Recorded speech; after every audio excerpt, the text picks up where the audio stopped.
Vanessa Moore joined AstraZeneca after studying for a degree in applied human biology and now works in the biopharmaceutics department.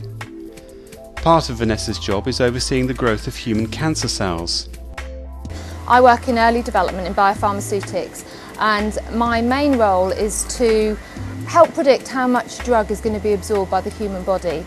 So when I'm talking about absorption, I'm talking about from an oral dosage form. So say if you take a tablet, how much of that will actually end up in our bloodstream to be able to do the intended action.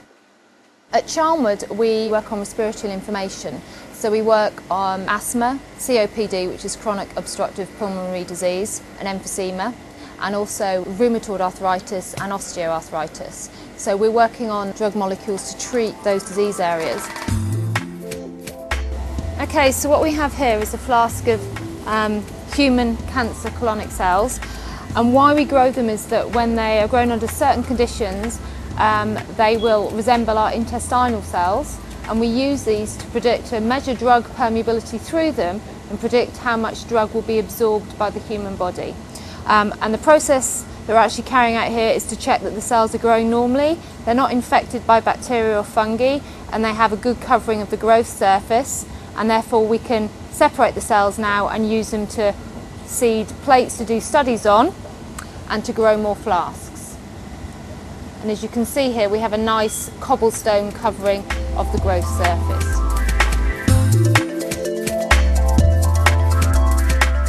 So what we're actually doing here is we're taking our flask of confluent CACO2 cells, and if you remember, they're the human colon cancer cell that we actually use as our model to mimic our small intestinal cells.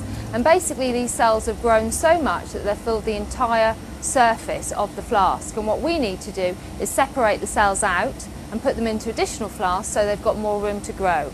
And so we're increasing the cell numbers, and we do this by an enzyme called trypsin, and it breaks down the proteins which hold the cells together and to the bottom of the flask. Okay, so what we have here is, this is an automated permeability study, and what we've done is we've actually taken those human cancer cells and we've grown them on these inserts, okay? And what we can then do is put drug on the top of the insert and monitor over time what comes through to the bottom. Vanessa's role links directly to both Key Stage 3 and Key Stage 4 of the national curriculum, including processes and phenomena related to organisms, cell biology, and how substances are digested and transported around the body.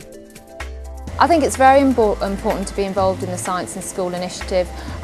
I think it's very easy when you're studying science in school to actually struggle to see how applicable the science you learn in school is to industry. And it's almost like, well, I like science, but what job can I do with that? I don't think school children understand the actual amount of jobs out there that they can do with a science background, and I think it's our responsibility to go out there and help educate them.